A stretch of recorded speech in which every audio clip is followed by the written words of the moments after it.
The hiss of the espresso machine was a serpent in the garden of sound. It coiled around the low thrum of conversation, the delicate chime of a fork against porcelain, and the liquid clink of ice settling in a crystal glass.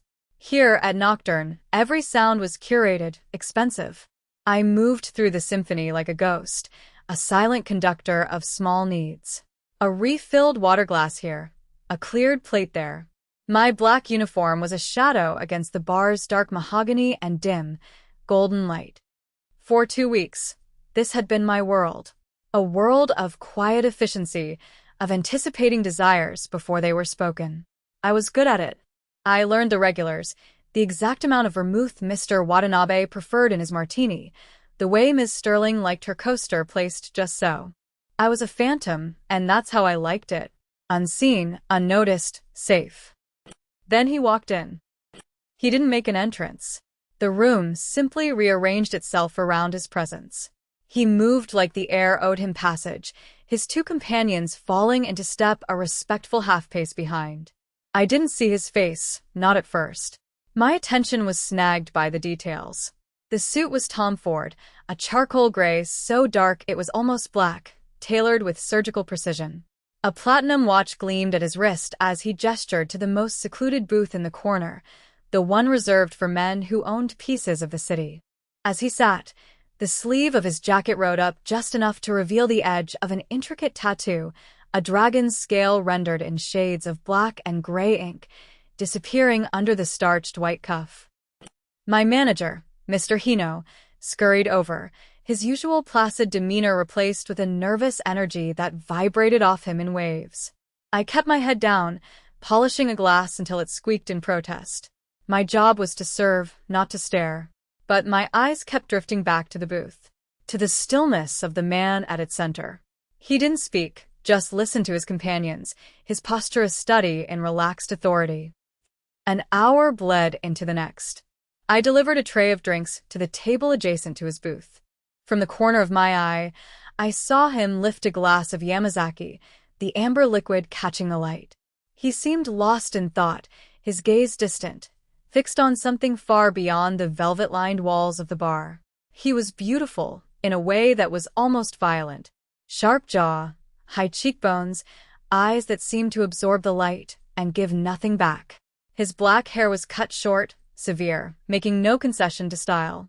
It was the face of a man who had stripped away everything that was not essential, everything that was not about power. I turned away, my pulse a little too quick. It was just a man. A rich, powerful man. Tokyo was full of them. I had a job to do. Then came the crash. It was sharp, explosive. The sound of glass, surrendering to gravity. Heads turned. The low murmur of the bar faltered. The man in the booth had dropped his whiskey. It shattered on the polished floor, a spiderweb of glittering shards in a pool of golden liquor. Before Mr. Hino could even draw a breath to panic, I was moving. It was instinct. A problem needed solving, and I was the one to solve it. I grabbed a dustpan and brush from behind the bar and made my way to the booth. "I'll take care of it," I said, my voice low and steady, meant for my manager but loud enough for the table to hear. I knelt, keeping my eyes fixed on the task. The scent of aged whiskey and something else, sandalwood and smoke, a cologne that smelled like money and secrets, filled the air. I swept the larger pieces of glass into the pan, my movements quick and efficient. I was a professional. This was just a mess. One of his men, a burly figure with a scar bisecting his eyebrow, leaned forward. "Be careful," he said, his voice laced with a thick, condescending amusement. "Wouldn't want you to cut those pretty little hands." My jaw tightened. I ignored him, focusing on the tiny slivers of glass that clung to the floor. I would not look up. I would not give him the satisfaction. "Rio," a voice said. It was not loud. It was quiet, almost a whisper, but it cut through the air like a razor. The temperature in the booth seemed to drop 10 degrees. The man named Rio froze, the smirk sliding from his face. "You will be silent," the man in the center said. It was not a request. He hadn't raised his voice, but the absolute, unquestionable authority in it made the hairs on my arms stand up. Rio bowed his head slightly. My apologies. The silence that followed was heavy, suffocating. I swept the last of the glass into the pan, my heart thudding against my ribs. I just needed to stand up, walk away, and disappear back into the shadows of the bar. That's when I made the mistake of looking up. His eyes were on me. They were dark, darker than the suit, darker than the night outside. And in their depths I saw a flicker. Not of anger or annoyance. It was something else. Recognition. A stunned, sharp, impossible recognition that hit me like a physical blow. The dustpan felt slick in my hand. My breath caught in my throat. It couldn't be. 5 years. A different country. A different life. I had cut my hair, lost the soft roundness of my face. I was not the same woman. He was not the same man. The one I knew was the son of a businessman, polished and smooth. This man was carved from granite and violence. But the eyes were the same. He said my name, Nia. It wasn't a question. It was a statement of fact, a claim. The sound of it, from his lips, after all this time, was the sound of a caged door slamming shut. The life I had so carefully built, the quiet, unseen existence I cherished, shattered into a million pieces, just like the glass at my feet. My shift was over. He didn't ask, he informed me. Mr. Hino, his face pale and beaded with sweat, simply nodded, avoiding my eyes as one of Kaido's men. Not Rio, a different one, silent and impassive, gestured for me to follow. Every instinct screamed at me to run, to bolt for the door and lose myself in the neon-drenched labyrinth of Shinjuku. But I was frozen, caught in the tractor beam of his gaze. I walked as if in a dream, my legs numb, following the silent man through a back corridor and into the sterile confines of the manager's office. He was already there, standing by the window, looking out at the city lights. Kaido. The name felt alien on my tongue, a word from a dead language. He had dismissed his men. We were alone. The small room felt airless, charged with 5 years of unspoken history. He turned from the window. The dim office light carved shadows under his cheekbones, making him seem even more formidable than he had in the bar. "You are difficult to find," he said. His English was perfect, unaccented, the same calm, lethal tone as before. I wasn't hiding. I lied. The words tasted like ash. Of course I was hiding. I had spent 5 years erasing the woman I used to be. A flicker of something, not amusement, something colder, touched his lips. "You ran 6,000 miles and changed your name. That is the definition of hiding, Nia." He knew. He knew my new name. The realization was a cold dread that seeped into my bones. "My name is Maya," I said, my voice thin. "Your name is Nia Williams Tanaka," he corrected, taking a step closer. "Wife of Kaido Tanaka. A fact that seems to have slipped your mind." The name hit me, the one I hadn't heard or used since the day I fled. That was an arrangement, a business deal between our fathers. It was never real. It was a signed contract. "An oath," he said, his voice dropping lower. "In my world, oaths are the only things that are real. When you disappeared, you did not just break a contract. You broke my father's trust. You shamed our family." I stared at him, trying to reconcile the memory of the quiet, handsome man I'd been forced to marry with this cold predator standing before me. I thought he was just the son of a powerful import-export tycoon. I'd had no idea what that business truly was. "Your father. I'm sorry for his. He is dead." Kaido cut me off, his voice flat, devoid of emotion. "He died believing his son was too weak to control his own house. Too weak to hold his own wife. That is the legacy you left me." This was his wound. I could see it now, raw and deep beneath the layers of tailored wool and cold control. It wasn't about me. It wasn't about love or betrayal in any emotional sense. It was about honor, a concept so ingrained in his world that my flight had been an act of war against his entire existence. A sharp rap on the door broke the tension. The impassive guard entered, bowed to Kaido, and spoke in rapid, low Japanese. I couldn't understand the words, but I understood the urgency in his tone. Kaido's expression hardened, his eyes going distant for a moment as he processed the information. The Ishikakai, he said, more to himself than to me. He looked back at me, and his eyes were like chips of obsidian. It seems your reappearance has not gone unnoticed. My enemies believe my attention is divided. They see a weakness to be exploited. The guard left, closing the door softly behind him. For a split second, Kaido's back was to the door. It was unlocked. I could see the hallway beyond. This was my chance. A single moment of distraction. I could run. I could scream. I could try to get away. But I heard the guard's words echo in my head, the tone of them. I saw the look on Kaido's face. This wasn't just about his family's honor anymore.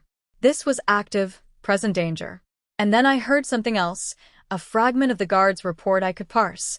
Gaikakujin no Ana, a foreign woman. They knew about me.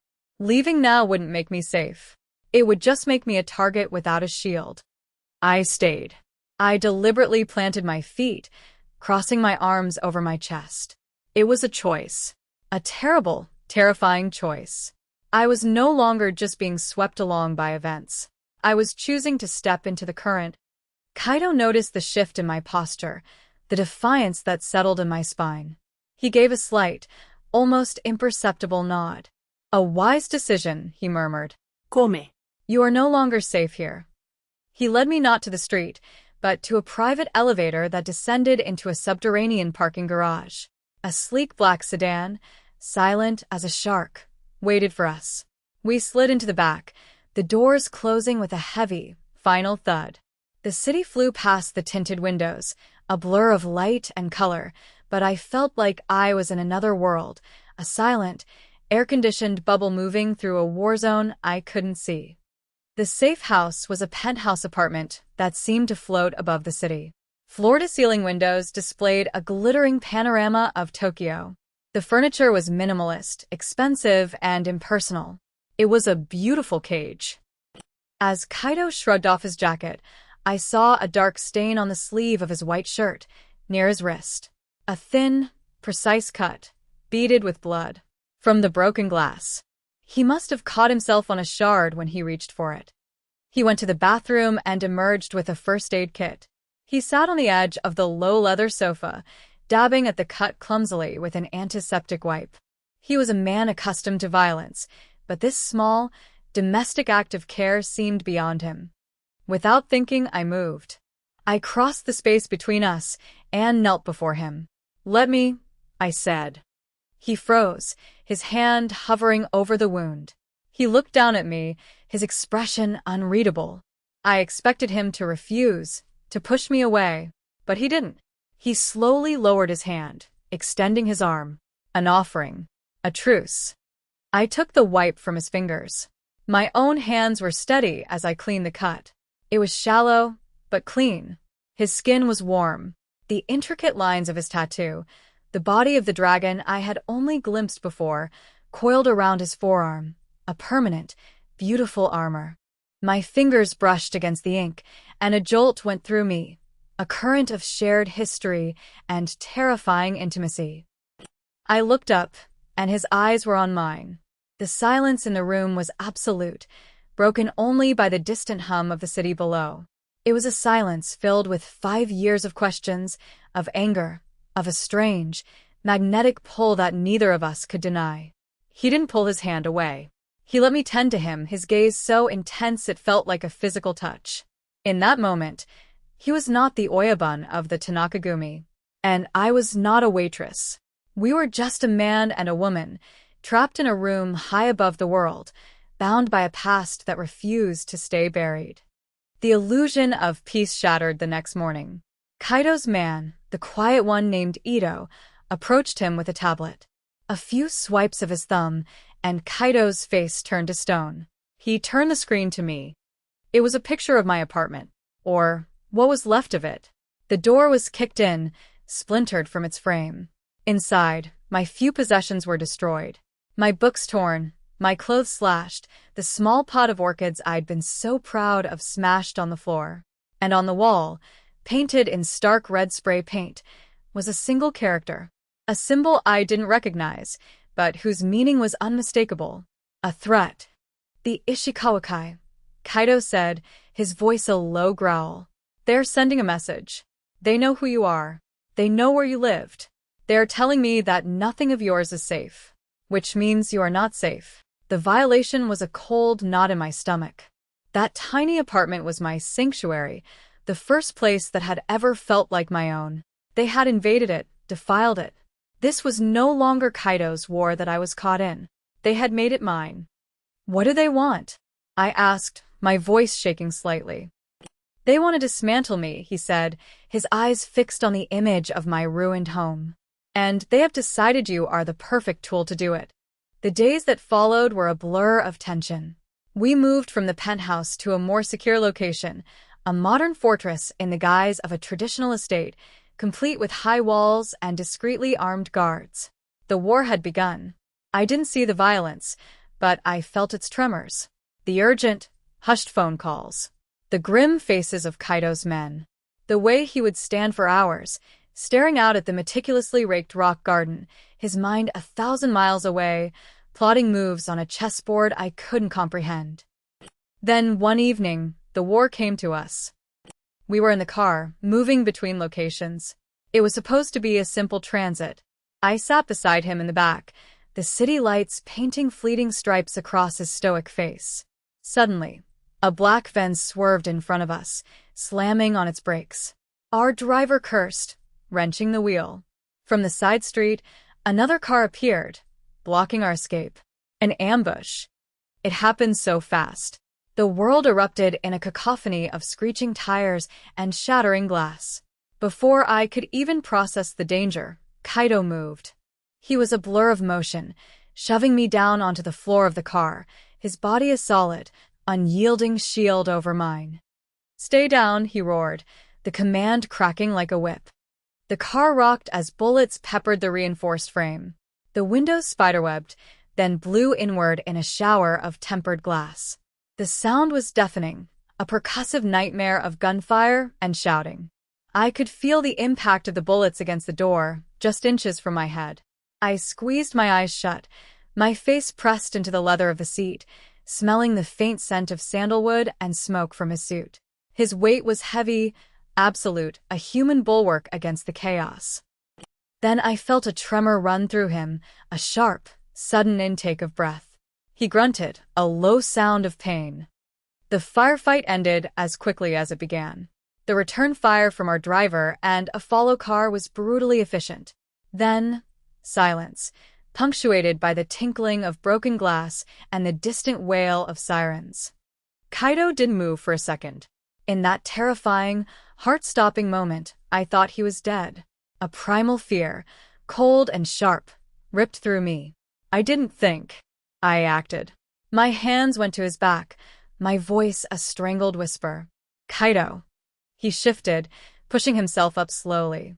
"I'm fine," he bit out, but his voice was strained. He slumped back against the seat, his face pale in the flashing lights of the approaching emergency services. There was a dark, spreading stain on his shoulder. We didn't wait. His men had us out of the ruined car and into another in seconds, speeding away into the night. We arrived at another safe house, this one smaller, more anonymous.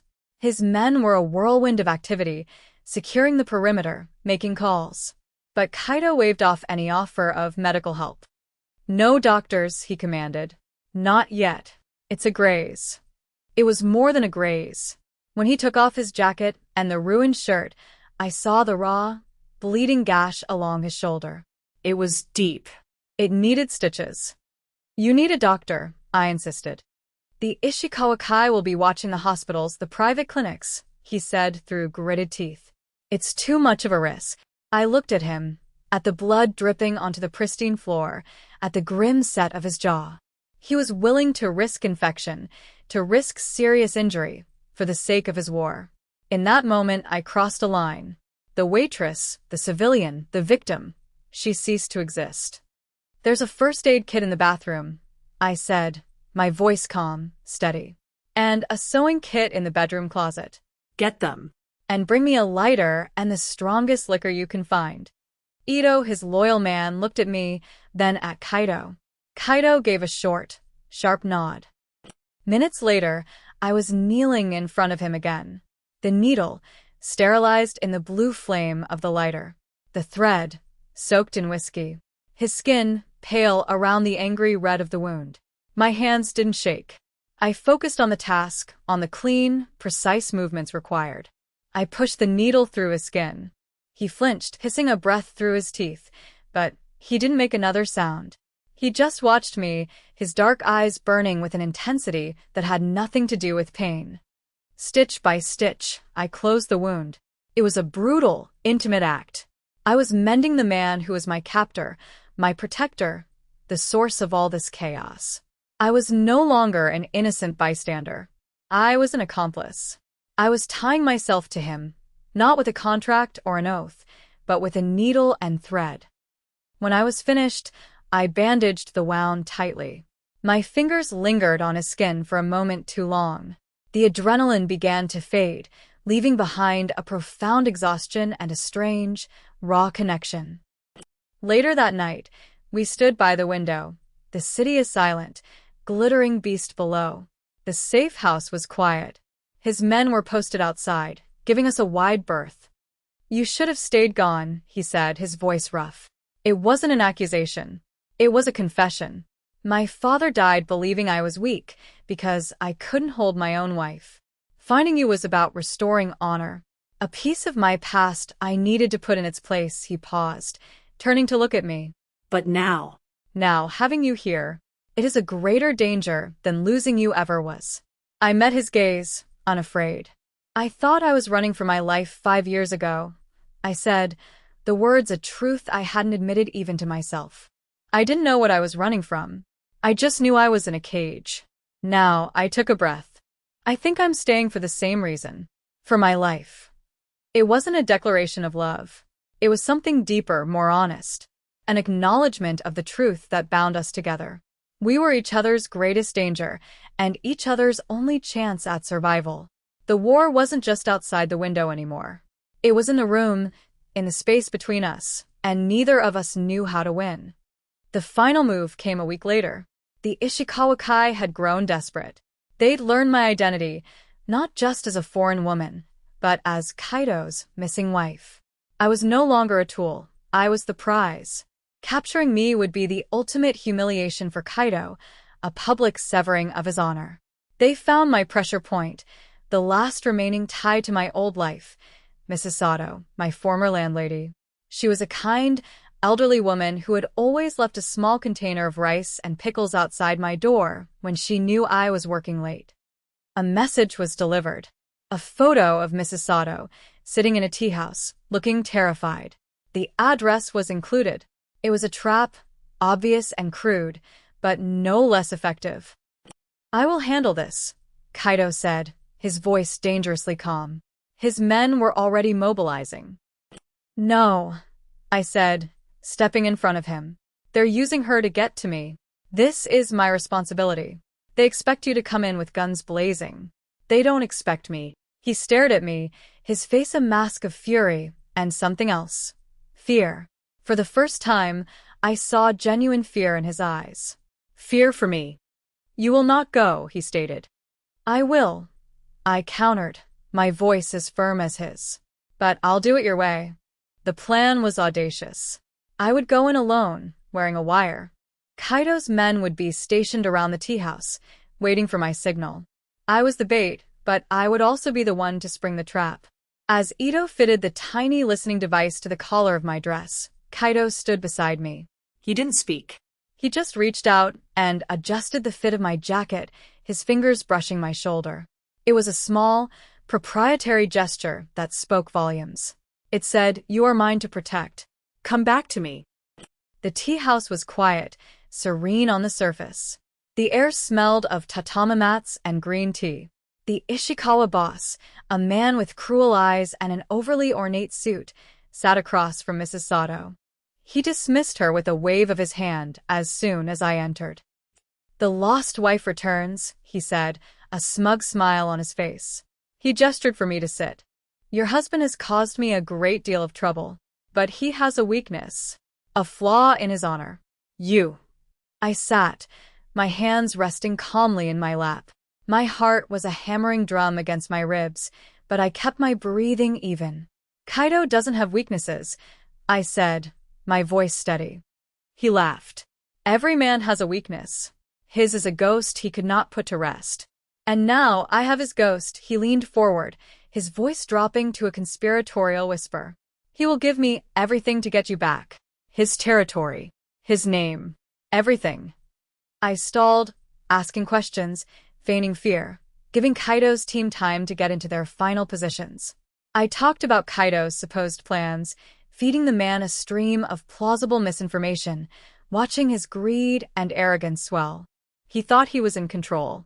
He thought I was a terrified pawn. The signal was a phrase. I suppose some debts can never be repaid. As I said the words, I saw the shift outside the paper screen doors. The subtle movement of shadows. The time had come. The Ishikawa boss was still smiling, savoring his victory. That was his mistake. I didn't scream. I didn't wait to be rescued. I reached for the heavy ceramic teapot on the table between us. In one fluid motion, I stood and brought it down on the side of his head. The crack of porcelain and bone was sickeningly loud. He slumped sideways, stunned, his eyes wide with shock. That was the only opening they needed. The screens burst inward. Kaido's men flooded the room, silent and lethal. It was over in seconds. In the chaotic aftermath, Kaido came for me. He walked past the subdued Ishikawa men, past his own soldiers, his eyes locked on me. He stopped in front of me, his hands coming up to grip my arms, his gaze sweeping over me, checking for any injury. "Are you hurt?" he asked, his voice rough. "I've fine," he whispered. He looked at me, and for the first time, the mask was completely gone. There was no Oyabun, no cold-hearted strategist. There was only the man, his relief so profound it was a physical presence between us. "You were never a weakness," he said, his voice low, for my ears only. "You were the only thing that ever felt real. My shame was not in losing you. It was in believing I could live without you." The war was won, but not without cost. Ito had taken a knife to the ribs, protecting their flank. He would live, but the victory was stained with his blood, a stark reminder that in this world, nothing was ever clean or free. Kaido's empire was secure, but the violence had left its mark on both of us, a scar we would share forever. Weeks later, the city was quiet. The tremors of the underworld war had subsided. We were back in the penthouse, the cage that had somehow become a home. I stood by the vast window, looking out at the endless sea of lights that was Tokyo. The view was the same, but I was different. I was no longer a woman hiding from her past. I was a woman who had faced it and chosen her future. I felt him come up behind me. He didn't touch me, just stood close enough that I could feel the heat radiating from his body. The silence between us was no longer heavy with unspoken things. It was a comfortable, shared space. He didn't need to ask me to stay. He knew the answer. I knew it too. I leaned back, resting against his chest. His arms came around me, caging me in a way that no longer felt like a prison, but like a sanctuary. I felt the steady, solid beat of his heart against my back. He rested his chin on the top of my head, his breath warm in my hair.